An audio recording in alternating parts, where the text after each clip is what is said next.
saya adalah Kristen, tapi saya tidak masuk Kristen, jadi suami saya yang masuk Islam. Akhirnya saya bercerai. Saya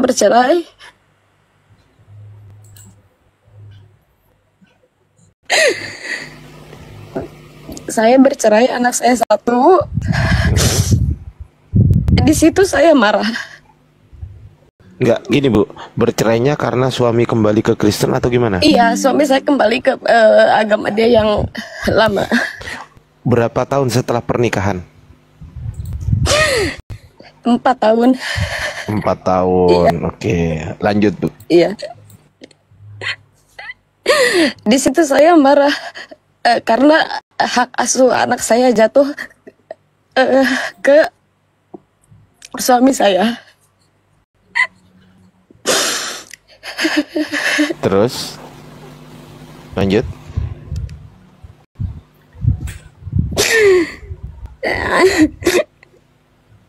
Iya, saya takut ya. Akhirnya saya marah, saya nggak percaya lagi sama Allah, saya marah sama Allah, saya murka, ya Allah, kenapa ya Allah? Saya membela, saya memasukkan orang ini ke Islam ya Allah.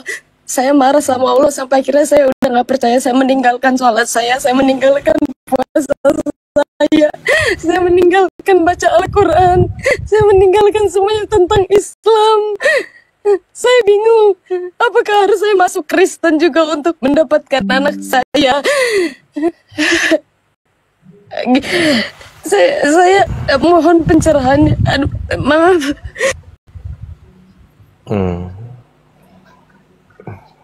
Jadi yang pertama Ibu harus tenang dulu ya Bu.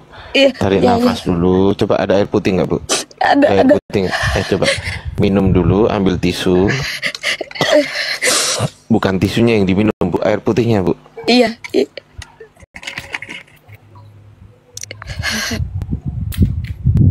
Minum dulu, santai dulu. Sabar ya Bu. Tapi by the way, Ibu ini Muslim ya? Saya lahir dari keluarga Muslim. Sampai sekarang Islam ya? Enggak. Hah? Saya nggak percaya Tuhan lagi. Beliau udah meninggalkan Islam tapi belum ke Kristen. Saya meninggalkan sholat saya meninggalkan semua ajaran Islam. Saya kecewa. Dari mana saya harus mendapatkan jawaban hati saya? Oke Bu, oke, sabar ya Bu. Iya. Sabar. Oke, Ibu ya. Kan di sini kan mau cari solusi, bukan mau pamer nangis, betul? Iya betul. Maaf sekali lagi saya minta maaf. Gak apa-apa, nangis gak apa-apa Bu. Nangis gak ada masalah. Cuman maksud saya gini. Iya. Maksud saya gini, nangis gak ada masalah. Tapi dikontrol juga, kan udah cerita tuh. Iya. Nah udah cerita, sekarang sabar dulu supaya apa? Supaya nangisnya ditahan dulu. Kan tadi udah nangis, ya kan? Ditahan dulu sekarang. Oke ya Bu? Iya, maaf. Iya nggak apa-apa Bu. Ibu melampiaskan unek-unek Ibu nggak apa-apa. Tapi pernah jadi Islam ya Ibu ya? Iya, saya pernah jadi Islam.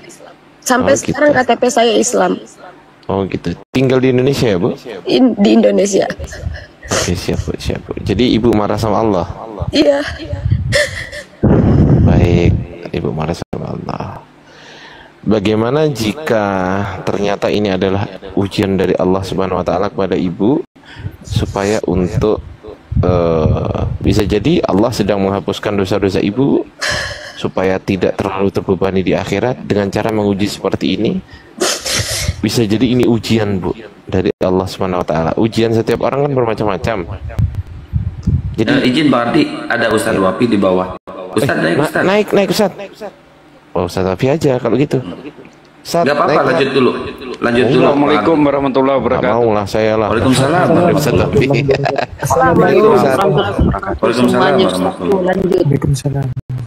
Waalaikumsalam Ustadz. Waalaikumsalam warahmatullahi wabarakatuh. Dari tadi di sana. Keren Lanjut Ustaz. Kecamatannya Ustaz. Lanjut Ustaz Tafi. Ini Mas Ardiansyah, itu apa namanya itu kok keoten-otenan itu? Enggak. Biar nggak bisa dibaca aja sama Oten, gitu aja sih. Pakai Arab lah biar keren. Siap Ustadz. Lanjut. Apa temanya? Ini ada ibu ini lagi dijelasin Pak Ardi. Ada ibu yang namanya Maichan ini. Nama saya Hapsyah Harizah. Nama asli saya. Nah, itu ibu ini menikah sama orang dulunya Kristen, terus dia mau masuk Islam. Jadi cowoknya ikut ibu ini ke Islam juga. Terus punya anak. Di 4 tahun pernikahannya, cowoknya atau suaminya pindah kembali lagi ke Kristen. Pas waktu sidang, ternyata hak asuhnya jatuhnya ke tangan suami, ke tangan orang Kristen itu. Ibunya nggak mau masuk Kristen, tapi ibunya ini marah sama Allah, Ustaz. Marah sama Allah sehingga beliau meninggalkan Allah, meninggalkan Islam, meninggalkan sholat, tapi beliau tidak masuk Kristen, tapi beliau marah sama Allah, Ustaz. Tafadhol, Ustaz. Apakah ketika seorang yang sekolah lalu dia sangat merasa sulit dalam ujian akhir sekolahnya, lalu dia meninggalkan sekolah atau marah kepada sekolah? Bukan sekolahnya yang dimarahin, tapi seharusnya diri kita. Berarti keimanan kita atau belajarnya anak sekolah itu malas. Mungkin dia sering ninggalin sholat, mungkin dia jarang baca Al-Quran, padahal bertebaran Al-Quran di rumah atau di masjid. Mungkin dia tidak dekat dengan orang-orang soleh. Jangan kemudian ketika sekolah kita ujian lalu marah kepada yang bikin soal ujiannya, gak nyambung. Seharusnya marah kepada diri sendiri. Kenapa saya tidak bisa mengisi ujian ini? Ada apa? Apakah saya tidak belajar kemarin? Maaf Ustadz, saya juga marah ke diri saya sendiri Ustadz. Ya, ada yang bilang di bawah kayaknya ibu ini seperti acting lillahi. Ini terjadi sama saya, semoga tidak terjadi kepada kalian. Amin. Iya, ya sabar Mbak Zahra. Mbak Zahra ya? Syahariza Ustadz. Syahariza. Iya, Ya, gimana ya? Allah itu bilang di dalam Al-Quran, wasta'inu bis-sabri was-shalah. Carilah pertolongan dengan cara sabar dan sholat. Orang Islam kalau gundah, kalau pusing, kalau banyak pikiran itu sholat. Kenapa? Yang ngasih ujian, yang ngisi hati kita, yang mengatur semua rambut sampai ujung kaki kita itu Allah. Jadi ketika kita semakin jauh kepada Allah, maka di sana bisa ada apa ya? Membuat setan itu bahagia. Nah, orang ini bingung kan? Orang ini pusing kan? Ternyata tambah jauh dari Allah. Kalau kita gundah, gulana, kemudian kita pusing, sholat, minta ke Allah. Tidak ada zat yang semakin diminta semakin senang kecuali hanya Allah. Manusia diminta 1, 2, 3 kali mungkin oke. Setelah 4 kali, 5 kali dia akan benci sama kita. Tetapi kalau Allah semakin kita minta, semakin dia senang. Rasulullah bersabda melalui hadis qudsi, man taqarraba ilayya shibron taqarrabtu ilaihi dhira'an. Ketika hambaku, kata Allah, mendekat kepadaku 1 jengkal, maka aku akan mendekat kepada dia 1 dhira', 1 meter. Jadi mungkin mbaknya cukup jauh sama Allah, sehingga ketika dapat ujian pusing. Coba mbak sholat, zikir, ada Quran dibaca. Itu, tapi berat. Kenapa? Karena setan tidak akan ridho. Iblis gak akan ridho Anda akan menuju ke sana. Karena tujuan iblis itu nanti akhirnya stres. Setelah stres bunuh diri. Itu tujuan akhirnya. Tapi Allah, apakah kemudian ketika kita ibadah meninggikan derajat Allah? Tidak. Allah gak butuh sama kita, tapi kita butuh sama Allah.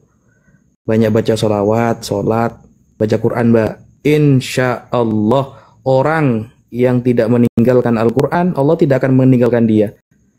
Ini perbedaan ya, antara umat Nabi Muhammad dengan umat Nabi Musa. Kalau umat Nabi Musa, apa kata Allah? Ya Bani Israel, ulkuru ni'mati. Wahai Bani Israel, ingatlah nikmatku. Kenapa Allah menyuruh Bani Israel untuk mengingat nikmat? Karena Bani Israel sering ketika dapat nikmat, mereka kafir kepada Allah. Tapi kalau umat Nabi Muhammad, bukan nikmat yang disuruh ingat. Ulkuruni azkurkum. Ingatlah kepadaku. Langsung Allah yang turun tangan kalau umat Nabi Muhammad. Ulkuruni, ingatlah kepadaku, kata Allah. Azkurkum, maka aku akan ingat sama kalian. Bayangkan, umat Nabi Musa disuruh ingat ke nikmatnya. Tapi umat Rasulullah Nabi Muhammad disuruh ingat ke Allahnya. Sehingga ini adalah merupakan hal yang spesial kita sebagai umat Nabi Muhammad. Sholat, Mbak. Sholat. Baca Quran. Insya Allah banyak jalan itu. Pun Allah yang ngasih ujian. Masa Allah gak ngasih jalan? Mungkin itu dulu ya, Mbak. Dari saya. Iya, maaf Ustadz mau tanya. Katanya semua takdir itu kan dari Allah. Dari masalah rezeki, jodoh, dan segala macam. Saya tidak memilih jalan takdir saya menikah dengan orang sebelah. Tapi Allah kasih saya jodoh orang sebelah. Tapi ternyata saya dikecewakan Ustadz. Itu yang membuat saya benar-benar kecewa Ustadz dalam hati saya Ustadz. Jadi kenapa dari sekian banyak Ustadz, sekian banyak laki-laki, ya mungkin ini kesalahan saya juga, saya muhasabah diri juga Ustadz. Tapi saya udah merasa berdosa Ustadz. Saya nggak tahu mulai dari mana lagi saya harus sholat, baca Al-Quran, puasa. Saya bingung Ustadz. Terima kasih, maaf Ustadz, maaf semuanya. Enggak ada apa-apa Mbak. Gini, innallaha yakbalu taubata abdin ma lam yughorgir. Allah akan selalu menerima tobat seseorang selagi nyawanya, rohnya belum sampai kerongkongan. Kalau nyawa sudah sampai kerongkongan, Allah tidak akan menerima tobat seseorang. Nah, Mbak kan masih sehat, maka jangan pernah putus asa. La tai'asu mir rauhillah. Di dalam Al-Quran itu, jangan pernah Anda itu putus asa dari rahmat Allah. Allah mengenalkan dirinya pertama kali di dalam Al-Quran dengan sifat Bismillahirrahmanirrahim, dengan menyebut nama Allah yang maha pengasih, kasih, dan maha penyayang. Di dalam hadis Rasulullah ada orang yang kerjanya berzina, Mbak, lebih parah dari mbaknya. Kerjanya berzina setiap hari hanya gara-gara menyelamatkan seekor anjing yang dia kehausan. Lalu seorang wanita ini rela turun ke sumur untuk mengambil sebuah air untuk anjing tersebut. Ini anjing, bukan manusia. Maka dosanya diampuni oleh Allah dan dia masuk surga. Dia diberikan kesempatan masuk surga. Keikhlasannya menolong seekor anjing. Nah, mbaknya masih sehat.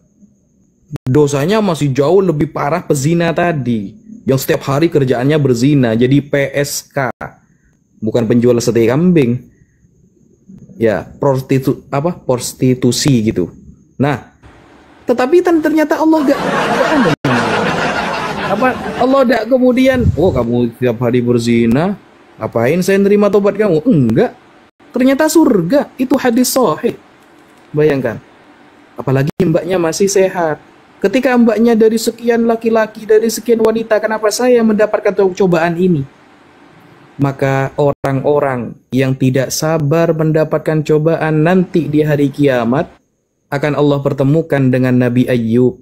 Nabi Ayyub, keluarganya pun tidak mengakui dia. Istrinya juga ketika beliau dikasih cobaan yang berat oleh Allah, sekujur tubuhnya, ada riwayat, dikasih cobaan yang sangat berat itu, Pak. Nabi Yusuf, bayangkan, sudah dihinakan oleh saudaranya, ditenggelamkan di dalam sumur, dijual ke orang. Tapi kenapa? Di dalam Al-Quran, walamma balagha asyuddahu atainahu hukma wa ilma. Ketika kemudian Yusuf sabar atas segala cobaannya, Ketika dia beranjak dewasa, akan semakin kami tampakkan hikmah dan ilmu untuk dia. Akhirnya dia menjadi Raja Mesir. Nabi Yusuf, Mbak, bertahun-tahun cobaannya. Mbak baru berapa tahun? Nabi Zakaria, Mbak, doa ingin punya anak 40 tahun baru dikabulkan oleh Allah. Bayangkan seorang nabi yang sudah dijamin tidak ada dosanya, sudah dijamin menjadi orang yang paling bersih hatinya di zaman itu, doa hanya minta punya anak saja baru 40 tahun Allah kabulkan. Lalu apakah berarti Allah tidak adil? Bukan tidak adil. Allah itu senang mendengarkan orang yang beriman berdoa, Mbak. Kalau sampai Allah kabulkan langsung, takut dia tidak berdoa lagi. Makanya Allah itu ketika mendengarkan kita berdoa itu dia senang, gak pengen langsung dikabulkan dulu. Karena senang mendengarkan permintaan orang-orang yang beriman kepada Allah. Nah, Mbak sabar, banyak orang yang cobaannya jauh lebih berat daripada Mbak, tapi dia tidak berisik. Tapi dia muhasabah dirinya, tidak kemudian marah kepada Allah, karena dia tahu sejak kecil Allah tidak pernah lupa ngasih makan dia. Hanya diberi cobaan beberapa, kita langsung kemudian kecewa kepada Allah. Allah tidak pernah lupa ngasih makan orang tuanya. Tapi hanya kemudian beberapa minggu saja dia dapat cobaan, dia sudah mengecewakan Allah. Allah tidak pernah lupa ngasih dia pakaian dan rezeki setiap hari. Tapi kemudian dia hanya dicoba beberapa saat, hanya dikecewakan masalah hati seumpama. Dikecewakan oleh seorang laki-laki hatinya, seolah-olah Allah dinomorduakan. Ingat, Allah itu maha cemburu, Mbak. Jangan kemudian cinta kita kepada seorang makhluk Allah mengalahkan cinta kita kepada Allah. Jangan sampai. Karena yang ngasih makan kita dari dulu Allah. Allah tidak pernah lupa ngasih kita makan. Kenapa kita lupa sama dia ketika kita hanya sakit hati gara-gara makhluknya? Hanya gara-gara ciptaannya. Dipaham kan bahasa saya, Mbak ya? Iya Ustadz, paham Ustadz. Iya, begitu. Santai, Mbak. Nah, Ustadz, saya izin bertanya boleh kan? Oh iya, iya. Ada apa, Kang? Ya, kalau misalkan ya, ibu ini kan udah ingkar terhadap Allah, terhadap Islam. Kalau misalkan dia mau bertobat, apakah harus diawali dulu dengan syahadat lagi atau gimana, Tan? Ingkarnya apa? Karena dia udah meninggalkan ajaran Islam dan dia udah marah ke Allah dan dia udah tidak percaya lagi dengan adanya Allah. Tadi yang saya simak seperti itu. Iya, ya, lebih baik syahadat lagi karena takut dari, kan gini, orang keluar dari Islam itu ada 3 sebab: perkataan, pekerjaan, ucapan. Nah, perkataan, pekerjaan, i'tiqad, keyakinan. Hati kita tidak percaya ada surga, keluar dari Islam. Hati kita tidak terima kepada kewajiban-kewajiban yang telah diperintahkan oleh Allah, menentang kewajibannya, keluar dari Islam. Sehingga lebih baik mbaknya syahadat lagi. Tapi jangan kemudian putus asa, Mbak. Jangan putus asa, santai. Iblis, Mbak, kita contohkan tertinggi ya.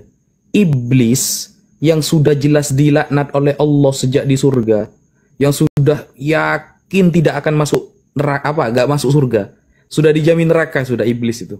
Suatu saat di zaman Nabi Musa alaihi salam, iblis ingin taubat, Mbak. Dia takut kepada Allah. Wahai Musa, salamkan salam saya kepada Allah. Anda adalah seorang nabi yang sering berinteraksi dengan Allah, sering berbicara dengan Allah. Salamkan salam saya, iblis, saya ingin bertaubat. Apa kata Allah? Oke, aku terima taubatnya, kata Allah. Yang penting sujud ke kuburan Nabi Adam. Kalau iblis mau taubat, sujud dulu ke kuburan Nabi Adam, aku terima taubatnya. Tapi apa jawaban iblis? Apakah lalu kemudian iblis taat? No. Iblis mengatakan, Adam hidup saja aku tidak mau sujud, apalagi di kuburan. Nah, sombong iblis itu. Sombong. Andaikan iblis mau sujud ke kuburan Nabi Adam, niscaya Allah akan mengampuni iblis, Mbak. Iblis itu loh, kita masih berapa dosanya kalau dipikir-pikir daripada dia. Iblis yang telah menyesatkan jutaan orang, saudara. Jadi Allah itu tuh sang penerima taubat. Innallaha tawwabur rahim. Allah sang penerima taubat dan maha kasih. Jadi mbaknya kembali sama Allah. Mbak, gini. Agar hati itu gak sakit terus, agar hidup itu tenang, seringlah mendekat dengan orang-orang soleh, orang-orang yang baik, orang-orang yang baik ibadahnya, baik agamanya. Kalau kita sering berkumpul dengan orang soleh, insya Allah mbaknya akan terobati. Gitu mbak. Iya, selama 2 bulan ini Ustadz saya selalu ngikutin komal-komal seperti ini Ustadz, kayak forum-forum debat, terus ngikutin roomnya Abu ya, seperti Bang Zuma, seperti itu Pak Ustadz, untuk mencari kalau kita yang debat ini bukan orang soleh kita, Mbak. Kita ini hanya membela agama kita ketika kita dihina oleh orang-orang kafir. Kita nggak pernah merasa kita orang soleh ya. Maksud saya orang soleh itu seperti para ulama ya. Orang-orang yang seperti kalau para ulama kayak Gus Baha, kayak Buya Yahya, kayak Ustadz Abdul Somad, itu loh orang-orang soleh.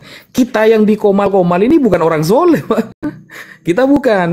Kita tidak pernah mengatakan kita ini orang soleh. Cuma kita adalah orang yang tidak terima ketika Nabi Muhammad dihina, maka kita ada di paling depan. Kita adalah orang ketika mendengarkan agama kita dinistakan, maka kita wajib mati syahid di paling depan. Kita adalah orang yang banyak dosanya ketika kita mendengarkan sahabat Rasulullah dihinakan, maka orang yang pertama di depan harus kita.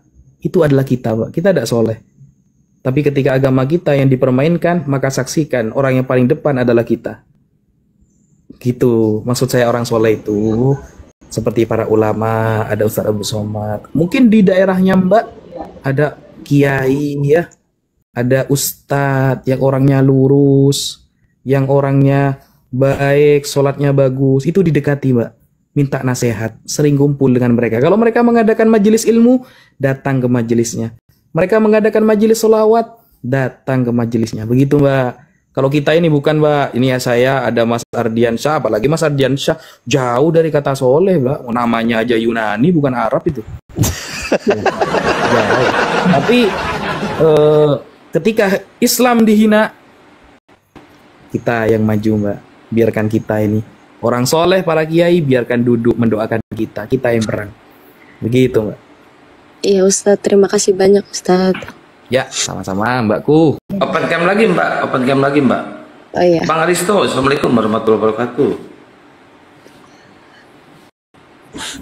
Waalaikumsalam warahmatullahi wabarakatuh. Nah, ini Ustadz Wapi. Nah, Ustadz Wapi ini nih. Oh, Masya Allah. Halo, cocok sama saya. Cocok sama Bang saya. Aristo ini kemana kok hilang? Aku lagi di airport. Mbaknya bisa menutup aurat, Mbak? Ada apa, kain kayak apa gitu? Iya, sebentar ya. Loh, ada Pak Desugi. Assalamualaikum Pak De. Waduh. Iya, saya nggak berani mencela ilmu ini. Jadi saya diem dulu nyimak Ustadz. Makasih soalnya Pak De. Jangan panggil saya Ustadz, Pak De. Jangan panggil saya Ustadz. Gak kayak biasanya sih, saya tidak baca namanya tadi. Bang Aristo, apa kabar Bang Aristo? Masya Allah, kangen Bang Aristo. Alhamdulillah sehat. Kemana aja? Ada abangku, ini lagi di airport. Loh, mau kemana? Pulang ke Indonesia. Dari Vatikan ya? Belanda? Hah? Dari Belanda, jumpain ibu? Iya betul. Masya Allah. Subhanallah. Ini lagi sama ibu. Mana ibu? Halo Pak Bet, my friend in Oman. This is my Assalamualaikum. mother. Enggak kedengeran pakai handset. This is iya. my mother. This is my father. Masya Allah. Your father Belanda? Ya. Jangan ngomong Inggris Pak De, lucu Pak De. Lanjut teman-teman saya. Oke. Mendengarkan luar biasa. Masya Allah. Mantap, keren. Ya, Assalamualaikum Mr. Alif. Kita lanjut ke Bunda ini lagi ya, Bunda calon. Bunda apa namanya ini? Syahriza. Saya Ya, Hariza, Ustadz. ya silakan. Kalau udah pakai kerudung di. Tapi mohon maaf, saya nggak punya kerudung. Aduh, kirim alamatnya aja. Nanti saya kirim satu kontainer. Selimut atau apa gitu. Apa lagi? Ustadz Wapi pasti setuju kalau ada saya. Yang penting ditutup aja. Nggak ada Ustadz. Kain sarung atau apa situ, Bunda? Sarung aja, sarung. Yang penting tertutup aurat. Handuk Nggak bisa, handuk bisa Ustadz. Bisa. Nggak apa-apa. Kadang Mikana pakai taplak meja kok. Iya, karena pakai taplak meja warteg.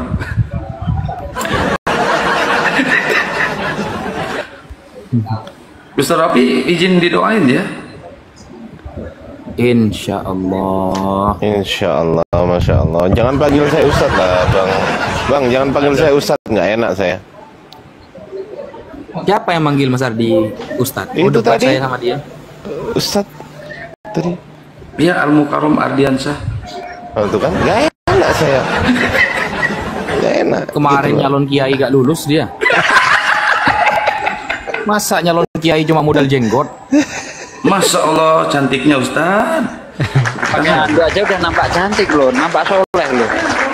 Masya Allah. Kalau Saya boleh nggak tahu ini di ya, nggak Jakarta salah saya mana? pilih calon ya. Bunda di Jakarta mana? Kalau boleh tahu Bunda. Bunda di Jakarta mana kalau boleh tahu? Dibuka mute-nya Mbak. Di Jakarta Barat Ustadz. Masya Allah. Ya Saya udah. juga Jakarta Barat ini. Masya Allah, cocok. Di Puri. Di Jakarta Baratnya di mana? Di Ada Puri, ada Kebon Jeruk, Jakarta Barat kan Di luas. Kebon Jeruk Ustadz, kebetulan. Masya Allah. Saya di Kebon Singkong, jauh berarti. Wih, Saya kirim di Kebon Jeruk padahal. Apanya? Di Kebon Jeruk itu ada kuliah teman-teman ya, ada kuliah. mendem suaranya Tad. Di Kebon Jeruk itu ada kuliah Kristen memang. Apa namanya ya? Binus. Binus Binus, Ustadz. binus. Ya, Binus. Binus itu memang rata-rata Kristen yang di sana. Saya tuh sering di deket Binus.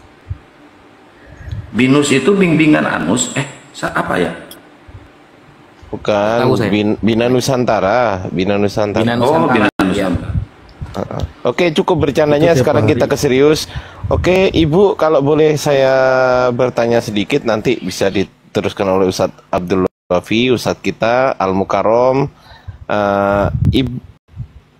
Oke, Ibu, ketika ini masalah ini dari sidang keputusan sidang itu berapa bulan, Bu? Sampai detik ini itu H plus berapa, Bu?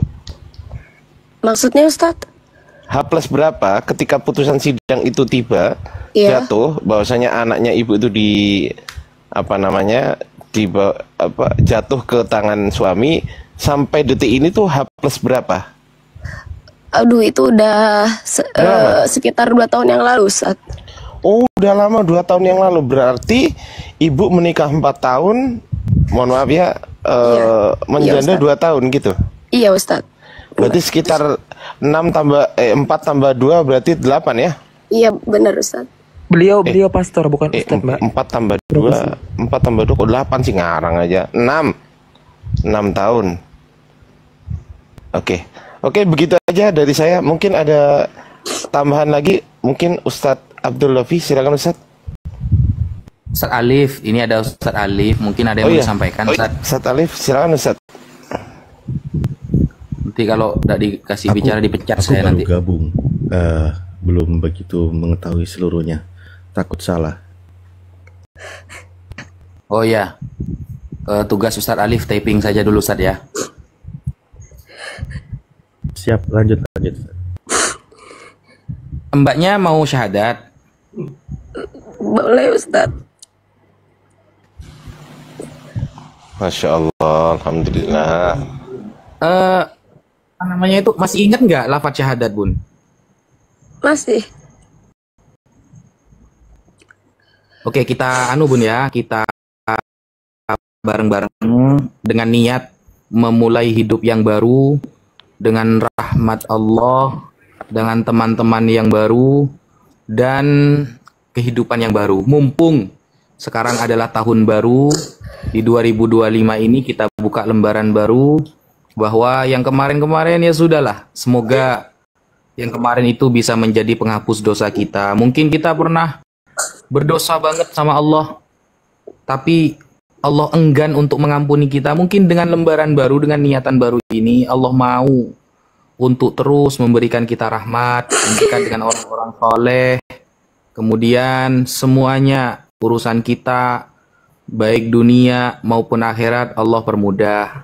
Jadi kita syahadat karena mbaknya sudah pernah ingkar dengan hukum Allah, bahkan kecewa kepada Allah, yang mungkin meskipun Allah tidak pernah kecewa sama kita. Karena Allah itu akan selalu menerima taubat seseorang selagi tidak ada di kerongkongan nyawanya. Kita baca syahadat. Bismillahirrahmanirrahim. Bisa diikuti, Mbak? Bismillahirrahmanirrahim. Asyhadu an la ilaha illallah. Asyhadu an la ilaha illallah. Wa asyhadu anna Muhammadar Rasulullah. Wa asyhadu anna Muhammadar Rasulullah. Aku bersaksi bahwa tidak ada Tuhan selain Allah.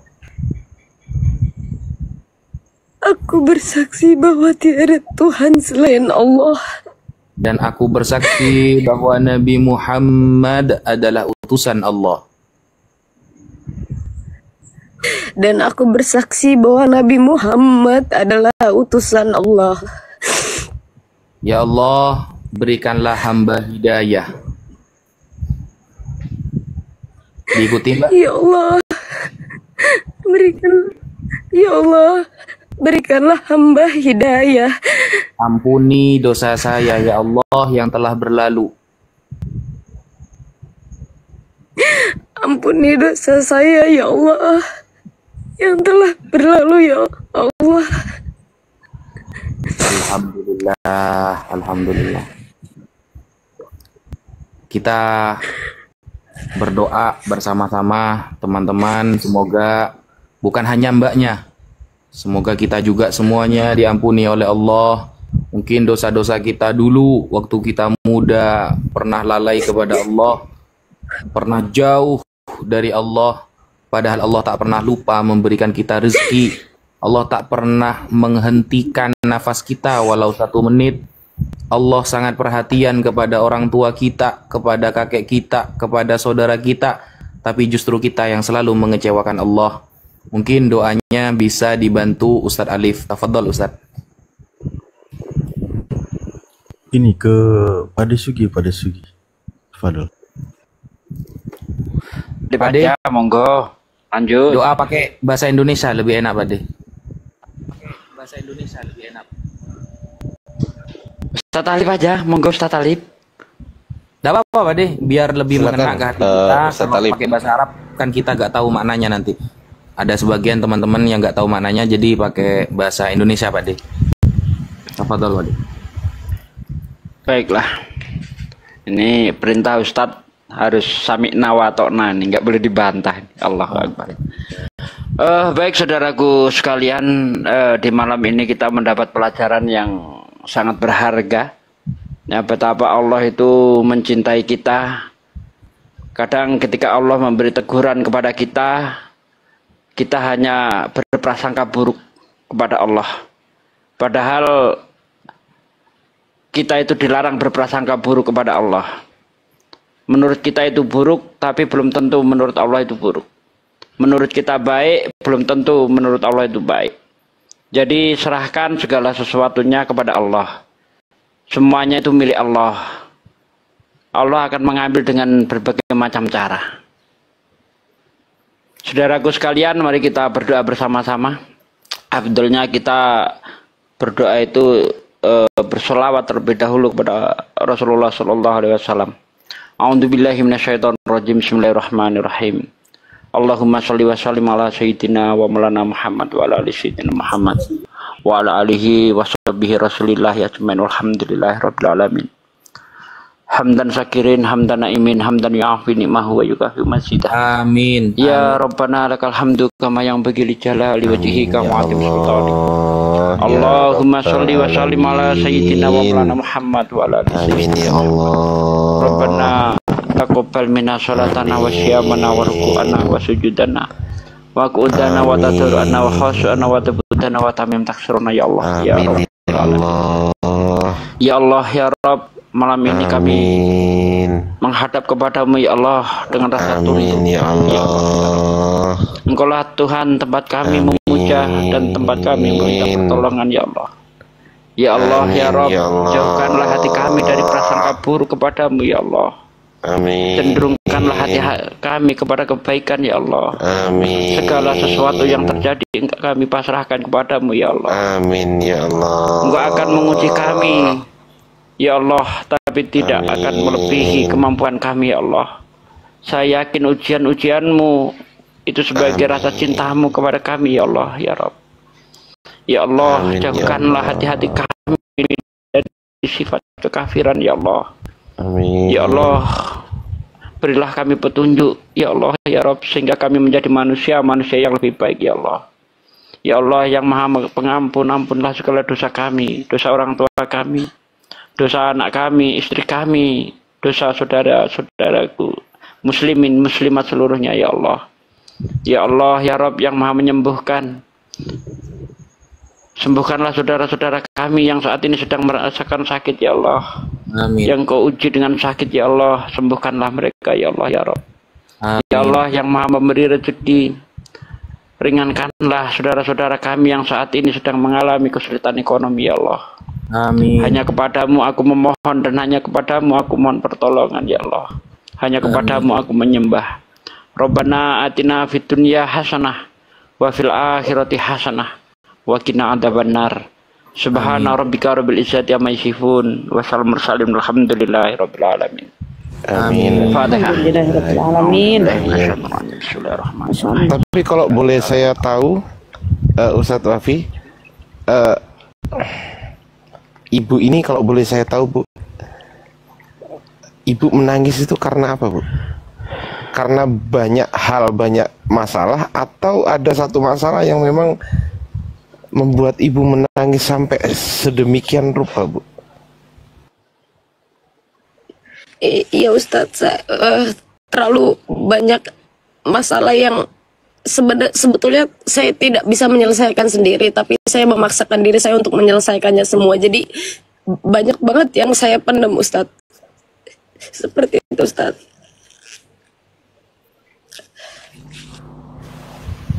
Oh begitu.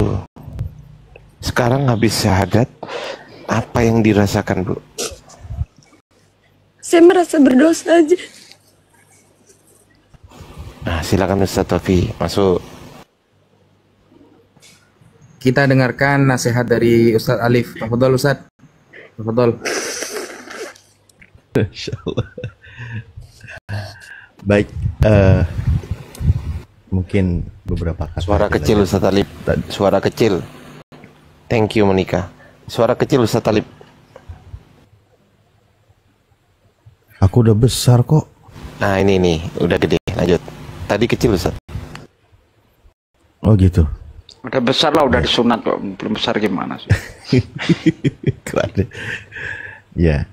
Jadi sebenarnya ya kan Allah itu mengabarkan bahwa manusia itu pasti akan diuji.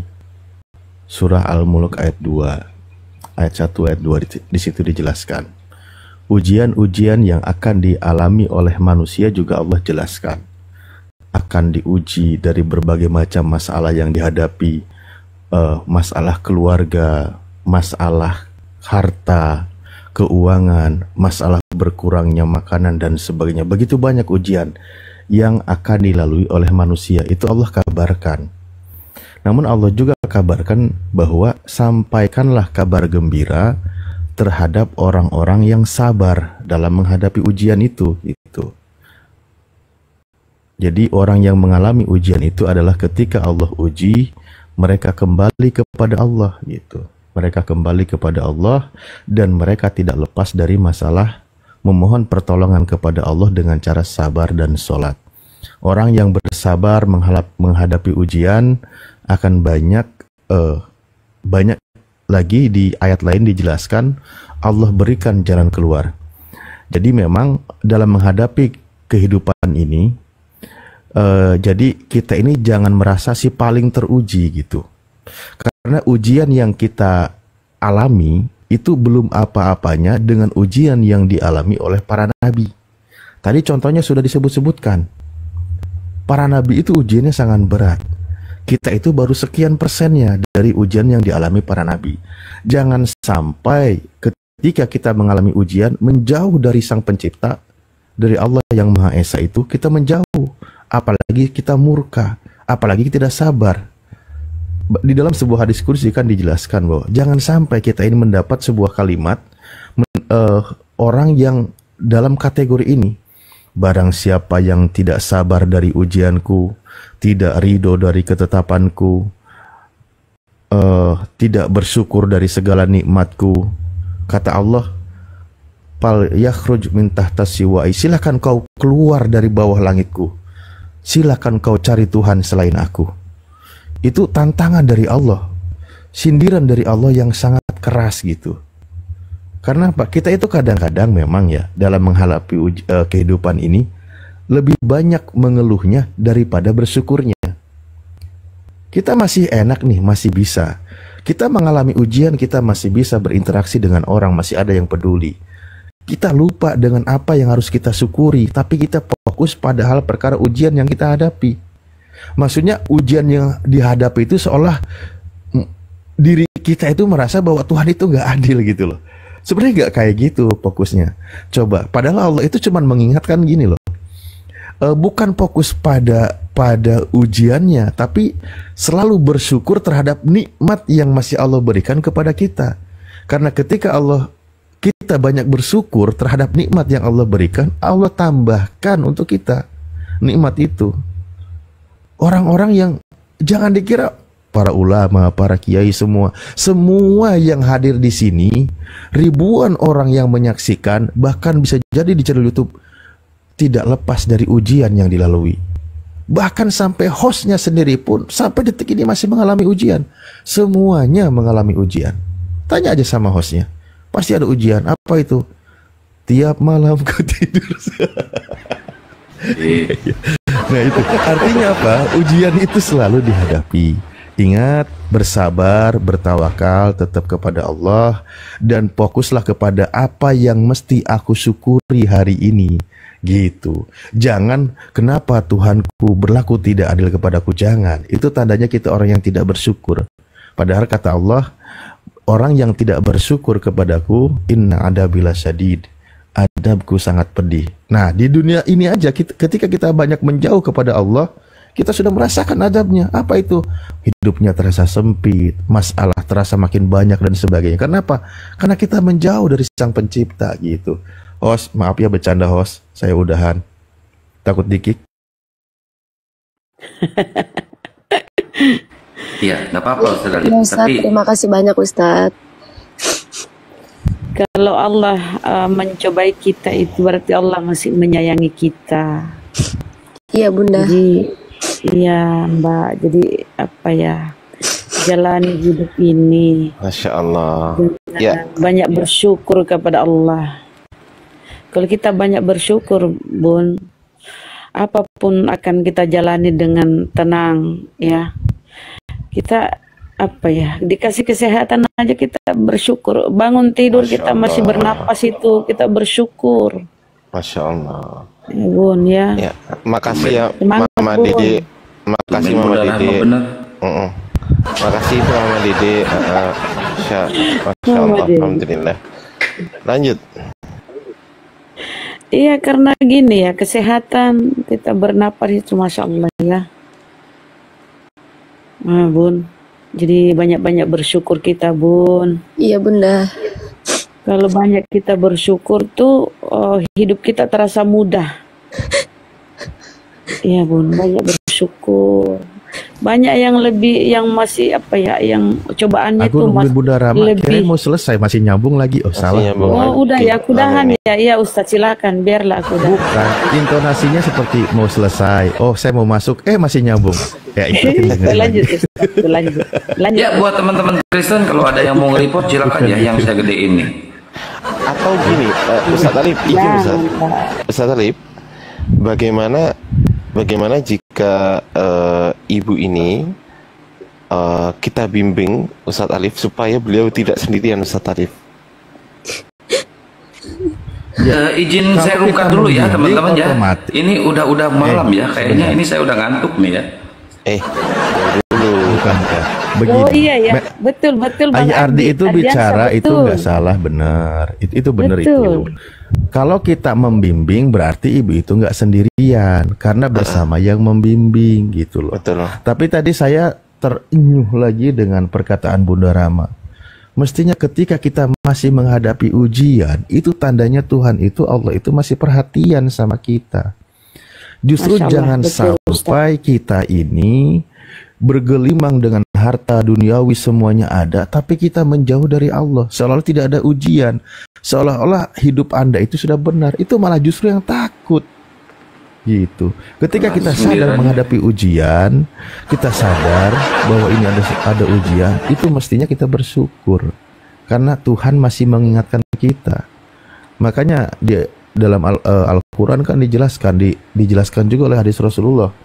Ketika engkau melihat seorang hamba yang Allah berikan perkara dunia dengan segala isinya, sementara dia berada di dalam kemaksiatan yang tidak pernah berhenti, seolah-olah tidak ada masalah yang dihadapi, hidupnya bergelimang harta, dia bebas hidup sana sini dalam kemaksiatan, kemusyrikan, tidak ada kesulitan, itu sebenarnya justru yang perlu dikhawatirkan. Kata Rasulullah, huwa istidraj, itu adalah sebuah istidraj dari Allah. Makanya ketika Allah cabut itu semua, maka orang itu akan menjadi seperti mayat hidup nanti itu. Alhamdulillah kita harus banyak bersyukur itu. Bunda Rama ini kadang-kadang luar biasa kalimatnya. Masya Allah, terima kasih Ustazku. Kan begini Ustaz, kita kan punya grup mu'alaf nih. Jadi setiap orang yang sudah bersyahadat kita kumpulkan jadi satu di grup mu'alaf, ya kan? Nah, nanti di situ kan ada ustadz kita yang membimbing. Maksud saya gitu, Ustaz. Misal ada pertanyaan apa, beliau bisa mencurahkan. Saya yakin ini Ibunda Maichan ini pasti nggak ngerti mau curhat ke siapa, betul nggak Bunda? Ya Ustadz, karena saya menarik diri dari semuanya. Itu tuh. Jadi beliau ini butuh teman curhat, yaitu para ustadz-ustadz, supaya apa? Supaya bisa memberikan masukan-masukan, dalil-dalil yang sesuai dengan Islam, supaya nggak melebar kemana-mana gitu loh maksud saya. Ustadz, maaf sekali lagi, saya mau bertanya. Bun, iya, sebentar Bunda Rama, sebentar Bunda. Silakan bertanya. Iya. Sebentar Bunda Rama, lanjut. Yang saya takutkan sekarang anak saya yang dipegang itu dibaptis. Jadi saya itu tidak mau. Jadi pertanggungjawaban saya kepada Allah itu gimana Ustadz? Nah, kalau itu Ustadz Afi itu sama Ustadz Alif tuh, silakan. Bismillahirrahmanirrahim. Anak ketika umurnya itu belum tamyiz, belum bisa makan sendiri, belum bisa cebok sendiri, maka itu menjadi hak ibunya. Lebih ikut ke ibunya secara konteks fikih seperti itu. Ilmu dalam agama Islam lah ya, gampangannya. Nah, ketika mbaknya sudah berusaha untuk mengambil si anak, tetapi apalah daya tidak bisa.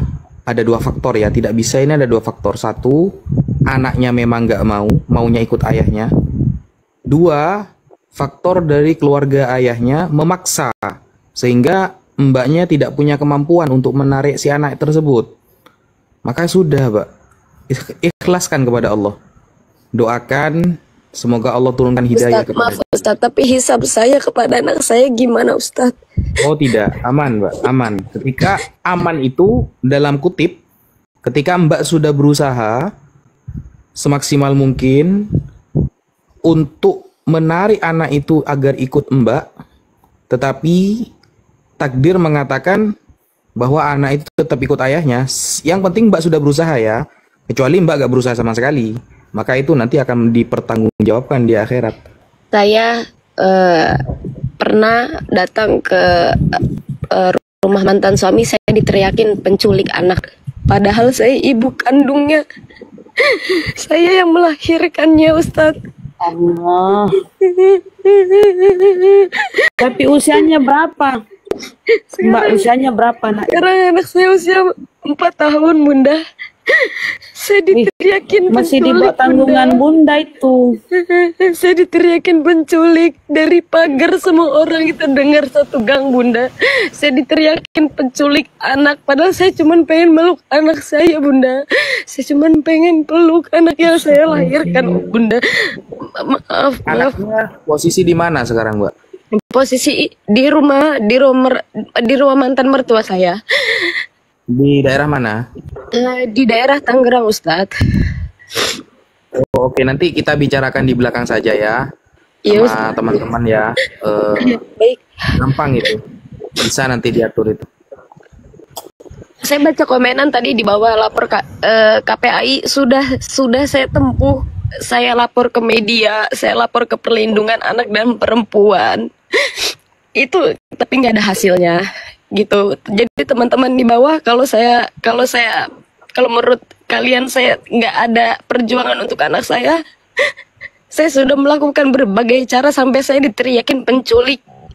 Anda bayangkan seorang ibu kandung yang melahirkan diteriakin penculik di depan pagar. Ya, nanti untuk masalah anak, Bunda, untuk masalah anak kita bicarakan di belakang lebih intern, karena hak asuh anak itu biasanya lari ke ibu ketika dia apalagi masih umur 4 tahun ya.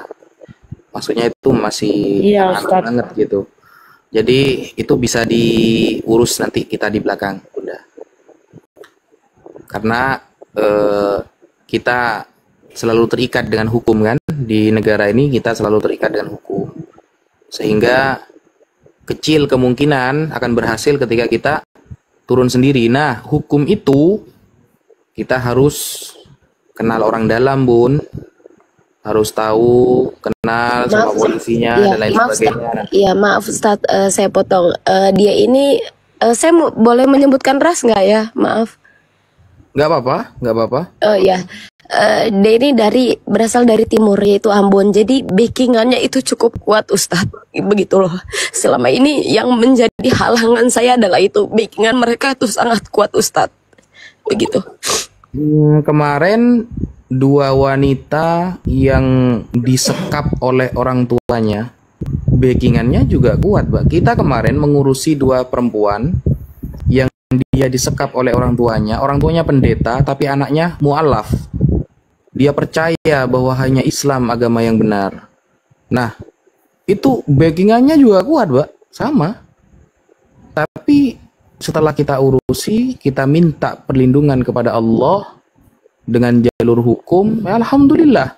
Sekarang sudah punya KTP Islam, hidupnya sudah bebas dan lain sebagainya. Jadi tidak ada backingan ketika Allah yang turun tangan, Mbak. Tidak ada backingan ketika kita sudah benar-benar berserah diri dan Allah menakdirkan dan mengizinkan itu terjadi. Bapak Harto saja, presiden kita yang kedua, tumbang, Mbak. Jangan pernah ada istilah kebal hukum, ndak ada di sini sekarang. Nggak ada kebal hukum. Ketika Allah sudah mengizinkan, sekelas presiden pun akan tumbang, Pak.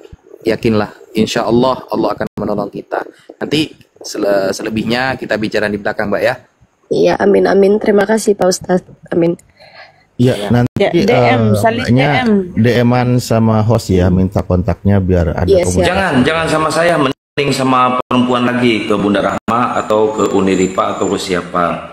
Jangan sama laki-laki, takutnya jadi fitnah. Bukan apa-apa ya. Assalamualaikum warahmatullahi wabarakatuh. Gitu ya, boleh. Mending sama perempuan lagi ya, Bu ya. Bunda, udah saya follow ya, Bunda. Siap, aku follow balik. Siap.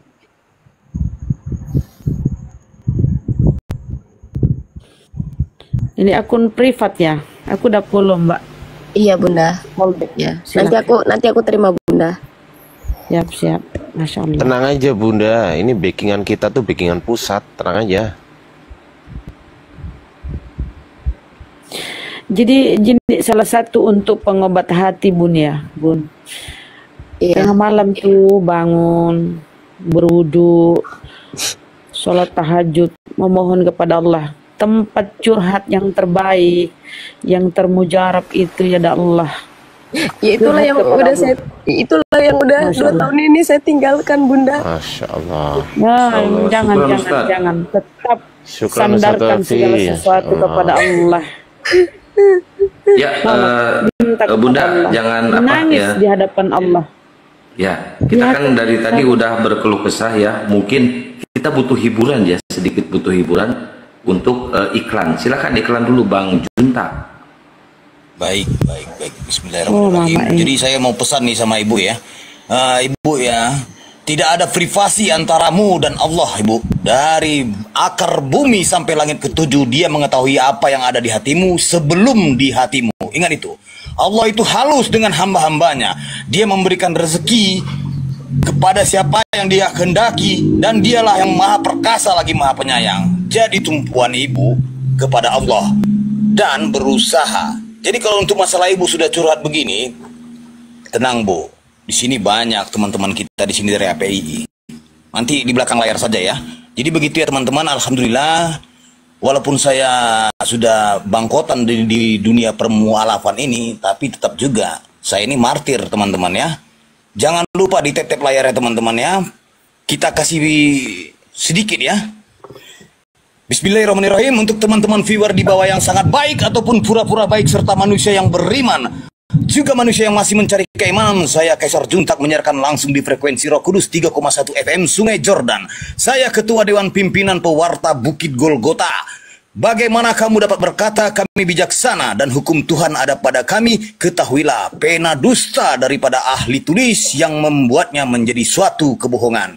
Kencangkan tap-tap layarnya sahabat di bawah agar akun kita kuat dan anti report. Dan jangan lupa follow akun host narasumber di atas. Sekali lagi saya ingatkan narasumber Tritung, Protestan, Katolik, Wanis, penyembah knalpot Mio yang menuhankan pelak Pajero. Kalau naik komal diskusi nanti, bawa otak dan akal, akademis dan duduk manis. Ingat, sebelum bernarasi nanti, tampilkan dan gunakan dalil dan data sesuai dengan tekstual, boleh merujuk ke teks original. Kalau ditanya konsep Tritunggal, jangan kau bawa dengan kasur guling bantal. Pembahasan nanti di sini penuh edukasi, pembelajaran bermutu dan berisi, bukan opini dan bukan asumsi imani. Karena kami gabungan API, jangan pernah menjual isi biblos dengan dogma doktrin sejengkal karena isinya produk gagal. Awalnya ajaran kasih, akhirnya cerita nakal.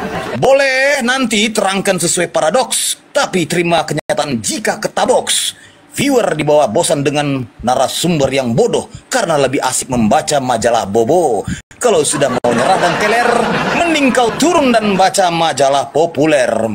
Mendingan diam, nyimak jadi berhala, atau nongkrong saja di rest area. Perlu digarisbawahi ya. Setelah ini nanti diskusi, jangan tantrum, kesurupan, serangan jantung, gangguan kejiwaan. Harap diskusi bantah dengan dasar menggunakan dalil dan data. Paparkan dengan baik, narasi, literasi, kolerasi, komparasi. Tidak menggunakan diksi-diksi, asumsi-asumsi, terasi, kontrasepsi, cocokologi, apalagi geoblokologi. Narasumber memberi dedikasi, viewer di bawah mendapatkan edukasi. Diskusi tanpa pakai urat, tanpa hujat menghujat, tanpa ajaran sesat. Forum debat tersiar jaya, inspiratif, tidak mengenal kontradiktif, dan pastinya bukan provokatif. Diskusi di atas jangan terlalu bego, seperti ayam sakit lagi berkokok. Nangis, macet, bubuk, dan mogok-mogok. Terkena tampol masih mau kau datang besok. Selamat datang di kebenaran bagi yang menerima, dan tetap bingung buat kalian yang masih kuar-kuar seperti mencari ketiak ular. Sekian, terima gaji. Stay tune. Masya Allah, keren. Ustadz Wapi, jejak kelahiran kasihan Ustadz Wapi.